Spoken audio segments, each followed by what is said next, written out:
बीमारी डॉक्टर का पीछा ही नहीं छूट रहा हो तो शिव महापुराण, विष्णु पुराण और स्कंद पुराण में जो पुरुषोत्तम कथाओं का वर्णन किया गया है,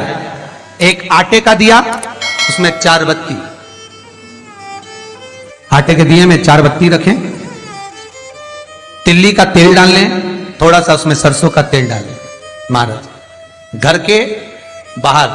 अर्थात घर के अंदर के बाहर जो चौखट होती, चौखट से थोड़ा सा बाहर, बिल्कुल चौखट पे नहीं बैठना, थोड़ा सा बाहर, 9वीं तिथि के दिन शाम के 6 से 6:30 के बीच में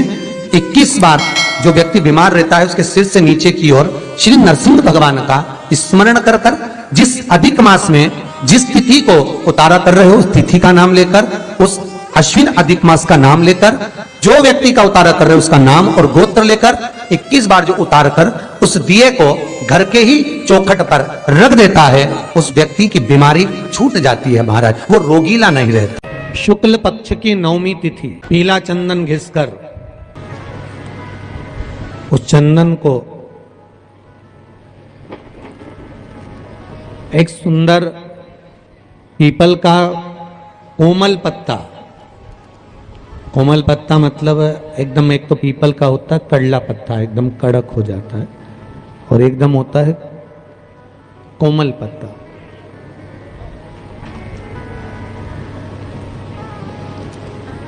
उस पीपल के कोमल पत्ते पर पीला चंदन घिसकर, जो वह चंदन होता है, उस चंदन को घिसकर उस चंदन को उस पत्ते पर रख ले। और महाराज उस पत्ते को मध्याह्न के समय पर, जैसे जब सुबह के समय पर सारी पूजन हो जाए, अर्चना हो जाए, भगवान शिव के मंदिरों में जल समर्पित हो जाए, उसके बाद में जब बाबा एकदम आनंद में विराजे हों, तब जहां शिवलिंग रखा होता है,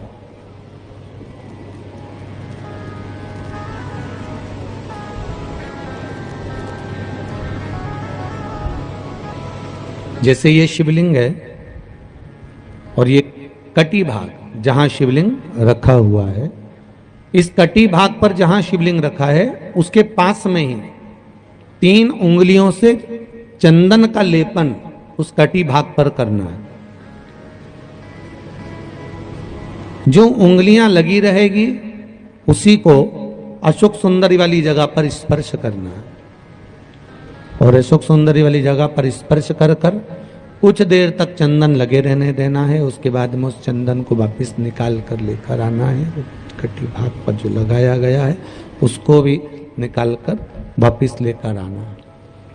फिर बाबा का स्नान नहीं कराना है, केवल चंदन लेकर आना है, उसी पीपल के पत्ते पर रखकर एक डिब्बी में उस चंदन को आप रख लीजिए। कुछ दिन जिसकी नेत्र ज्योति कमजोर है, चश्मा लग रहा हो, श्रवण शक्ति कमजोर हो, सुनाई कम दे रहा हो, उसके कंठ से इस ठोडी तक उस चंदन का तिलक लगाना प्रारंभ कर दीजिए, और नेत्रों के नीचे थोड़ा सा वो चंदन लगाना प्रारंभ कर दीजिए। लगभग 20 से 22 दिन तक आप उसका प्रयोग करिए, और एक रुद्राक्ष का जल शिव को समर्पित कर कर उस जल का आचमन करना प्रारंभ कर लीजिए। लगभग 22 दिन लगेंगे, धीरे धीरे फिर जाकर डॉक्टर को जांच करा लेना, नेत्र की ज्योति बढ़ना प्रारंभ हो गई है। पर विश्वास के साथ में, भरोसे के साथ में, क्योंकि सबसे मूल अगर कुछ है तो विश्वास मूल है।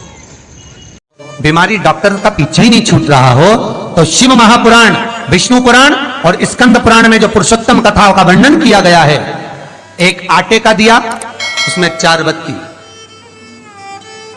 आटे के दिए में 4 बत्ती रखें, तिल्ली का तेल डाल लें, थोड़ा सा उसमें सरसों का तेल डालें। महाराज घर के बाहर अर्थात घर के अंदर के बाहर जो चौखट होती, चौखट से थोड़ा सा बाहर, बिल्कुल चौखट पे नहीं बैठना, थोड़ा सा बाहर, 9वीं तिथि के दिन शाम के 6 से 6:30 के बीच में 21 बार जो व्यक्ति बीमार रहता है उसके सिर से नीचे की ओर श्री नरसिंह भगवान का स्मरण कर कर, जिस अधिक मास में जिस तिथि को उतारा कर रहे हो उस तिथि का नाम लेकर, उस अश्विन अधिक मास का नाम लेकर जो व्यक्ति का उतारा कर रहे उसका नाम और गोत्र लेकर 21 बार जो उतार कर उस दिए को घर के ही चौखट पर रख देता है, उस व्यक्ति की बीमारी छूट जाती है महाराज, वो रोगीला नहीं रहता। आपका कोई काम उलझ रहा है, आपका कोई काम ऐसा है जो बहुत दिन से उलझा हुआ है, चाहे वो कोर्ट कचहरी का हो, चाहे वो किसी से जुड़ा हुआ हो, और वो नहीं हो रहा, तो स्कंद पुराण कहती है, हमारे खंड में भी वर्णन है शिव महापुराण, कि किसी भी नवमी को आप आंवले के पेड़ के नीचे घी का दिया लगाकर मौली मतलब हाथ में जो नाड़ा बांधते हैं, लच्छा, मौली, लच्छा, नाड़ा, हाथ में बांधने वाला पूजन वाला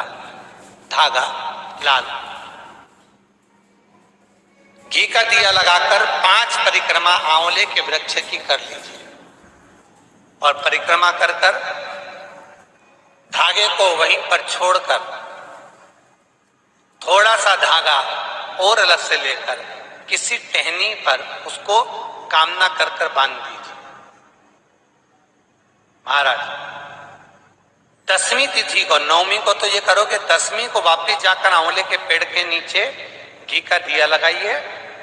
और जो धागे की आपने टहनी पर जो धागा बांधा है उसको खोल कर लिया, अपने हाथ पर बांधकर उसी धागे को पहनकर अपने काम के लिए निकल जाइए, आपको सफलता प्राप्त हो जाए। स्कंद पुराण में आंवले के वृक्ष का बड़ा महत्व है महाराज। वृक्ष में जो गोंद लगती है वो ब्राह्मण हत्या का निश्चय है। पृथ्वी पर जो वृक्ष लगते हैं और वृक्ष में जो गोंद लगती है वो ब्राह्मण हत्या का अंश है। बंजर भूमि ब्राह्मण हत्या का अंश है। इसलिए हमारे यहाँ शास्त्र कहता है, तुम्हारे बहू का अगर जापा होए, बहू की डिलीवरी होए, बहू को संतान होए, तो खूब घी में गोंद तल तल कर खिलाओ, पर जन्माष्टमी, रामनवमी पर भगवान का प्रसाद तैयार करो तो उसमें गोंद मत डालना, क्योंकि उसमें ब्राह्मण हत्या का अंश रहता है। भगवान के प्रसाद में गोंद नहीं आना चाहिए। हर हर महादेव। श्री शिवाय नमस्तुभ्यं। मेरे चैनल को सब्सक्राइब करें और आपका कोई काम उलझ रहा है, आपका कोई काम ऐसा है जो बहुत दिन से उलझा हुआ है, चाहे वो कोर्ट कचहरी का हो, चाहे वो किसी से जुड़ा हुआ हो, और वो नहीं हो रहा, तो स्कंद पुराण कहती है, हमारे खंड में भी वर्णन है शिव महापुराण, कि किसी भी नवमी को आप आंवले के पेड़ के नीचे घी का दिया लगाकर मौली मतलब हाथ में जो नाड़ा बांधते हैं, लच्छा, मौली, लच्छा, नाड़ा, हाथ में बांधने वाला पूजन वाला धागा लाल, घी का दिया लगाकर 5 परिक्रमा आंवले के वृक्ष की कर लीजिए, और परिक्रमा कर धागे को वहीं पर छोड़कर थोड़ा सा धागा और अलग से लेकर किसी टहनी पर उसको कामना कर बांध दीजिए। महाराज 10वीं तिथि को, 9वीं को तो ये करो कि 10वीं को वापिस जाकर आंवले के पेड़ के नीचे घी का दिया लगाइए, और जो धागे की आपने टहनी पर जो धागा बांधा है उसको खोल कर लिया, अपने हाथ पर बांधकर उसी धागे को पहनकर अपने काम के लिए निकल जाइए, आपको सफलता प्राप्त हो जाए। स्कंद पुराण में आंवले के वृक्ष का बड़ा महत्व है महाराज। वृक्ष में जो गोंद लगती है वो ब्राह्मण हत्या का निश्चय है। पृथ्वी पर जो वृक्ष लगते हैं और वृक्ष में जो गोंद लगती है वो ब्राह्मण हत्या का अंश है। बंजर भूमि ब्राह्मण हत्या का अंश है। इसलिए हमारे यहाँ शास्त्र कहता है, तुम्हारे बहू का अगर जापा होए, बहू की डिलीवरी होए, बहू को संतान होए तो खूब घी में गोंद तल तल कर खिलाओ, और जन्माष्टमी रामनवमी पर भगवान का प्रसाद तैयार करो तो उसमें गोंद मत डालना, क्योंकि उसमें ब्राह्मण हत्या का अंश रहता है। भगवान के प्रसाद में गोंद नहीं आना चाहिए। हर हर महादेव, श्री शिवाय नमस्तुभ्यं। मेरे चैनल को सब्सक्राइब करें और बेल। बीमारी डॉक्टर का पीछे ही नहीं छूट रहा हो तो शिव महापुराण, विष्णु पुराण और स्कंद पुराण में जो पुरुषोत्तम कथाओं का वर्णन किया गया है, एक आटे का दिया, उसमें 4 बत्ती, आटे के दिए में 4 बत्ती रखें, तिल्ली का तेल डाल लें, थोड़ा सा उसमें सरसों का तेल डालें। महाराज घर के बाहर अर्थात घर के अंदर के बाहर जो चौखट होती, चौखट से थोड़ा सा बाहर, बिल्कुल चौखट पे नहीं बैठना, थोड़ा सा बाहर, नवमी तिथि के दिन शाम के 6 से 6:30 के बीच में 21 बार जो व्यक्ति बीमार रहता है उसके सिर से नीचे की ओर श्री नरसिंह भगवान का स्मरण कर कर, जिस अधिक मास में जिस तिथि को उतारा कर रहे हो उस तिथि का नाम लेकर, उस अश्विन अधिक मास का नाम लेकर, जो व्यक्ति का उतारा कर रहे हो उसका नाम और गोत्र लेकर 21 बार जो उतार कर उस दिए को घर के ही चौखट पर रख देता है, उस व्यक्ति की बीमारी छूट जाती है महाराज, वो रोगीला नहीं रहता। शुक्ल पक्ष की नवमी तिथि, बैसाख महीना, पीला चंदन घिसकर उस चंदन को एक सुंदर पीपल का कोमल पत्ता, कोमल पत्ता मतलब एकदम, एक तो पीपल का होता है कड़ला पत्ता, एकदम कड़क हो जाता है, और एकदम होता है कोमल पत्ता।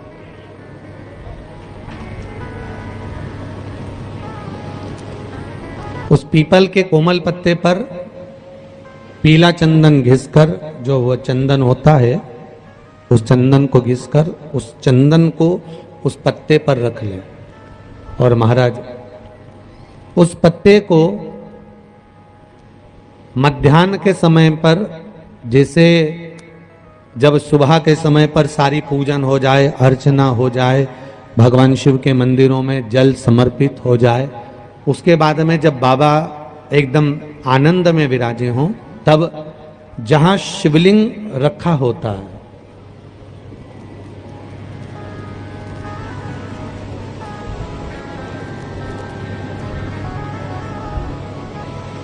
जैसे ये शिवलिंग है और ये कटी भाग जहां शिवलिंग रखा हुआ है, इस कटी भाग पर जहां शिवलिंग रखा है उसके पास में ही 3 उंगलियों से चंदन का लेपन उस कटी भाग पर करना है। जो उंगलियां लगी रहेगी उसी को अशोक सुंदरी वाली जगह पर स्पर्श करना है, और अशोक सुंदरी वाली जगह पर स्पर्श कर कर कुछ देर तक चंदन लगे रहने देना है। उसके बाद में उस चंदन को वापस निकाल कर लेकर आना है, कटी भाग पर जो लगाया गया है उसको भी निकाल कर वापस लेकर आना है। फिर बाबा का स्नान नहीं कराना है, केवल चंदन लेकर आना है, उसी पीपल के पत्ते पर रखकर